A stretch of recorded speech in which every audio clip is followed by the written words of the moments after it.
जय हिंद दोस्तों, मेरा नाम है राज। आप देख रहे हैं हमारा चैनल इलेक्ट्रिक लोचा। तो आज हम फिर आपके लिए लेकर आए हैं एक बेसिक वीडियो।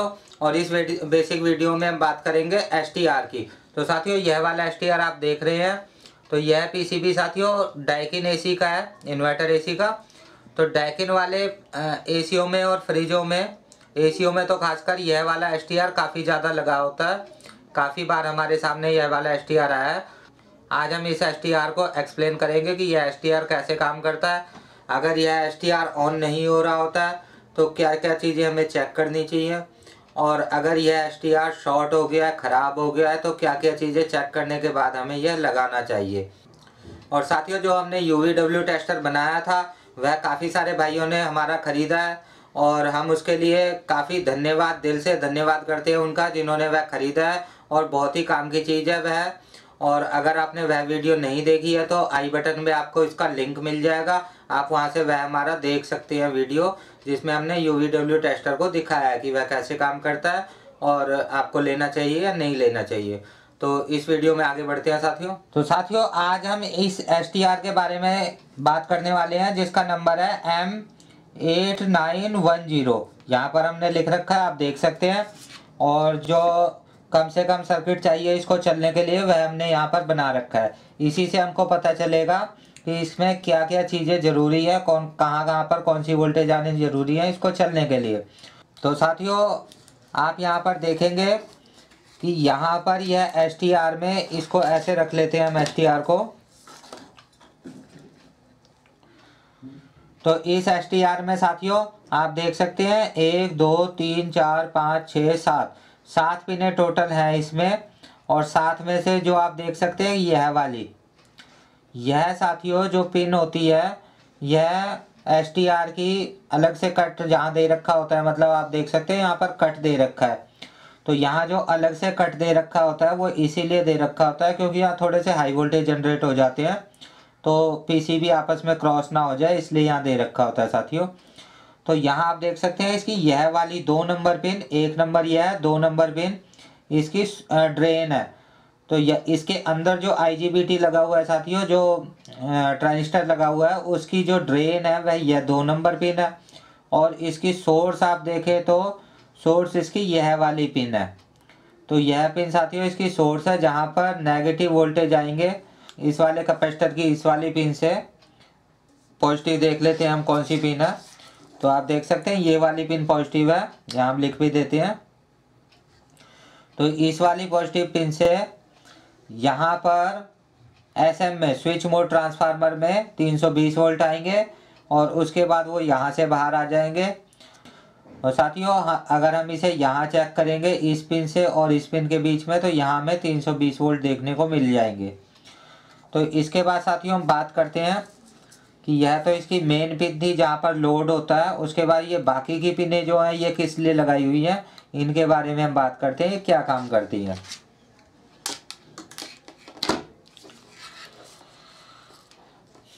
तो साथियों आप देख सकते हैं ये हमने इस एसटीआर को बना रखा है, और इसके नंबर आगे पीछे हैं ज़रा। तो आप देख सकते हैं यह इसकी 1 नंबर पिन है, और यह इसकी 2 नंबर पिन है, और यह इसकी 4 नंबर पिन है, या 3 नंबर पिन है, 8 7। ये 8 नहीं है साथियों, ये 6 है, ये हमसे गलत लिख गया है। तो आप देख सकते हैं, सबसे पहले हम 1 नंबर पिन की बात करें तो 1 नंबर आप देखें यहाँ से सीधा ये रेजिस्टेंस लगकर काफ़ी सारी, और ये पॉजिटिव से आ जाती है।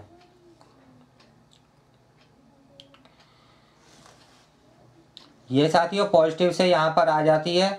यह वाली पिन आप देख सकते हैं रेक्टिफायर से आ रही है, तो यह प्लस 320 वोल्ट है।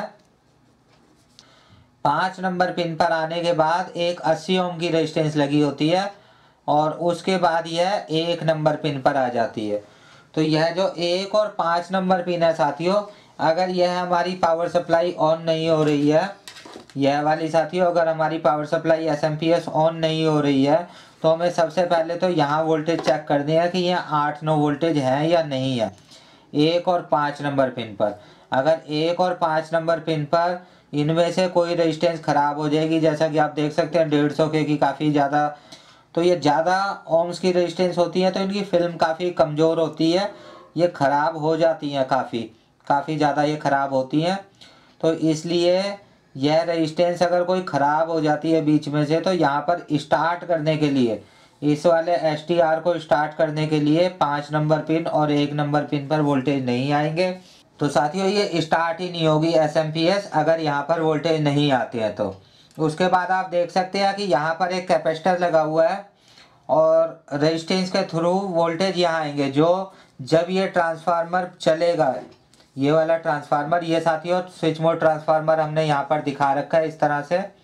इसमें हमने यहाँ एक सप्लाई दिखाई है, इसमें और भी सप्लाइयाँ की वाइंडिंग हो सकती है, 2-3 सप्लाइयाँ इसमें होती हैं आमतौर पर।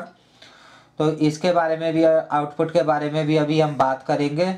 आउटपुट से भी ये साथियों बंद हो सकती है SMPS, इस वाले पोर्शन से भी कई बारी बंद हो जाती है। इसके बाद साथियों अगर हम यहाँ आ जाए, इसके नीचे वाली पिनों की बात करें, तो आप देख सकते हैं यहाँ पर 3 नंबर पिन पर ट्रांसफार्मर से सीधी तार आ जाती है, सीधा कनेक्ट, ये तो ग्राउंड है साथियों, ये वाला ग्राउंड है, और ट्रांसफार्मर की पॉजिटिव से बिना डायोड लगाए 3 नंबर पिन सीधी कनेक्ट हो जाती है। तो यह तो साथियों सीधी कनेक्ट है, इसमें ख़राब होने के लिए कुछ नहीं है, ये कनेक्ट ही रहेगी।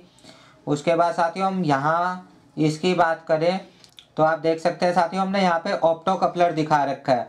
तो ऑप्टो कपलर ऐसा होता है जो 4 टांग की IC होती है। तो मैं आपको दिखा देता हूँ ऑप्टो कपलर कैसा होता है।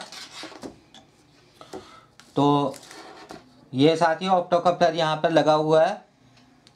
तो यहाँ पर अगर आपको सेम नंबर नहीं मिलता है तो EL817, तो साथियों EL817 ऑप्टो कपलर है जो बिल्कुल आसानी से मिल जाता है।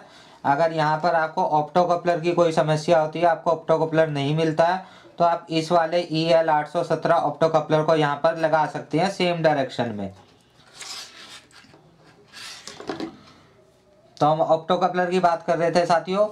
तो ऑप्टो कपलर में क्या होगा, अगर ऑप्टो कपलर यहाँ से शॉर्ट हो जाता है, जो उसका फोटो ट्रांजिस्टर है इनबिल्ट, वो अगर शॉर्ट हो जाता है, तो अगर हम इसे इस तरह से शॉर्ट कर दें, आपस में दोनों पिनें मिल जाएं, तो भी ये STR पूरा शट डाउन हो जाएगा, बंद हो जाएगा साथियों। यह जो पिन आप देख रहे हैं, तो यह जो पिन साथियों आप इसकी देख रहे हैं 6 और 7, ये दोनों पिनें इसको बंद करने के लिए ही है। तो इस वाली पिन का कोई खास मतलब नहीं है। लेकिन अगर यह ऑप्टो कपलर फेल हो जाए, तो साथियों अगर ये ऑप्टो कपलर फेल हो जाता है, यानी कि ये ख़राब हो जाता है, ऑप्टो कपलर शॉर्ट नहीं होता लेकिन ये काम करना बंद कर देता है, तो अगर साथियों यहाँ पर वोल्टेज बढ़ने लगेगी, यानी कि अगर ये ऑप्टो कपलर, इसकी हम आगे बात करेंगे, ऑप्टो कपलर अगर फेल हो जाता है और वोल्टेज बढ़ते जाते हैं, तो यह वाला जो आप देख रहे हैं ये 7 नंबर पिन इन्हें बढ़ने नहीं देगी।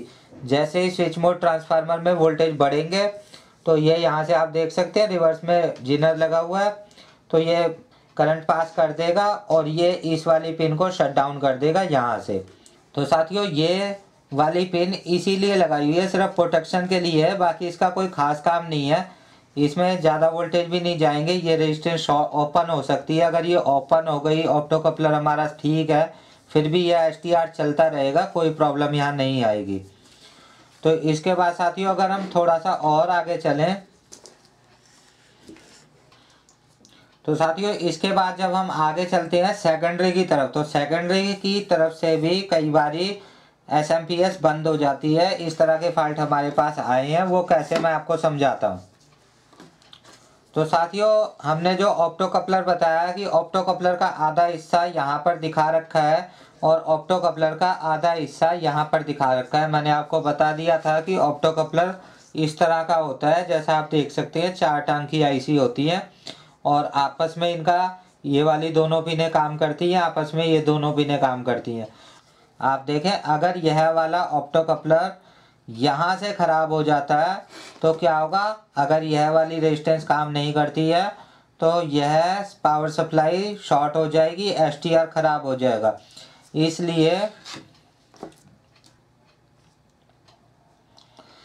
इसलिए साथियों इस ऑप्टो कपलर का काम करना बहुत ही ज़्यादा ज़रूरी है। यही ऑप्टो कपलर हमारी वोल्टेज को कंट्रोल करता है। जैसे आप देखते हैं कि अगर एसएमपीएस में 12 वोल्ट आ रहे हैं तो 12 स्टेबल रहते हैं, ऊपर नीचे नहीं होते। वोल्टेज कम ज़्यादा हो जाए फिर भी वो ऊपर नीचे नहीं होते। तो उसको कंट्रोल करने के लिए ही यहाँ कपलर आईसी लगाई होती है। तो यहाँ पर कोई भी कपलर आईसी लगाई हुई है तो आप उसकी जगह अगर आपको नहीं मिलती है तो आप EL817 लगा सकते हैं, बिल्कुल सही काम करेगी, कोई प्रॉब्लम आपको नहीं आएगी। इसके बाद साथियों आप देख सकते हैं कि अगर यह खराब हो जाता है, यह आप देख सकते हैं कि यहाँ ये 431 आईसी लगा होता है 3 टांग का। ये ट्रांजिस्टर जैसा दिख रहा है साथियों, लेकिन ये ट्रांजिस्टर नहीं है, ये आईसी है। और इसमें पिने डायोड जैसी आप देख सकते हैं, कैथोड है, एनोड है, रेफरेंस है बीच की पिन। तो डायोड जैसी पिने है इसकी, लेकिन ये ऐसा है नहीं, ये एक आईसी है साथियों जो जिनर की तरह काम करता है। तो कैसे काम करता है यहाँ पर हम उसे समझेंगे। तो यहाँ पर आप देख सकते हैं कि हमने TL431 दिखा रखा है। तो ये वाला जो TL431 है साथियों थोड़े से छोटे साइज में भी आता है। जैसे आप देख सकते हैं ऐसे साइज में भी आता है, साइज अलग अलग हो सकता है लेकिन इनका काम सेम होता है। तो यहाँ पर हम देखते हैं साथियों, तो ये हमने TL431 इस तरह से यहाँ पर दिखा रखा है। तो आप देख सकते हैं TL431 की एक पिन ग्राउंड हो जाती है सीधी, यह वाली जो पिन है ये ग्राउंड है साथियों, माइनस मतलब, और यह पॉजिटिव वोल्ट है और यह माइनस पिन है। तो साथियों आप देख सकते हैं TL431 की यह पिन यहाँ ग्राउंड हो जाती है और ग्राउंड होने के बाद जो दूसरी पिन है वो ऑप्टो कपलर पर चली जाती है। ऑप्टो कपलर को ठीक से चलाने के लिए ताकि उस पर करंट हाई होकर वह खराब ना हो जाए तो यहाँ पर 1K के आसपास की रेजिस्टेंस लगी होती है। तो साथियों अगर आपका STR खराब निकलता है, STR फटा हुआ जला हुआ निकलता है, तो आपको ऑप्टो कपलर ज़रूर चेक करनी है। यह जो ऑप्टो कपलर आईसी है ज़रूर चेक करनी है। इसके ख़राब होने पर अगर आपने यह चेक नहीं की और ऑप्टो कपलर ख़राब है तो ये दोबारा से ख़राब हो जाएगा STR साथियों आपका। और इसके लिए ज़रूरी है ऑप्टो कपलर पर यह रेजिस्टेंस लगी हुई है, यह भी ज़रूरी है चेक करने की ये रेजिस्टेंस ठीक है या नहीं है। तो यहाँ भी साथियों एक रेजिस्टेंस लगी होगी, इसमें SMD कंपोनेंट है थोड़े, तो SMD में लगी होगी यहाँ पर, क्या आप देख सकते हैं लगी हुई है। ऑप्टो कपलर के बाद बारी आती है इसकी TL431 की। तो जो साथियों ये TL431 है यह जिनर लगाने के मुकाबले जिनर से काफ़ी ज़्यादा अच्छा काम करता है। यहाँ पर हमें 2.5 वोल्ट देने होते हैं यहाँ पर।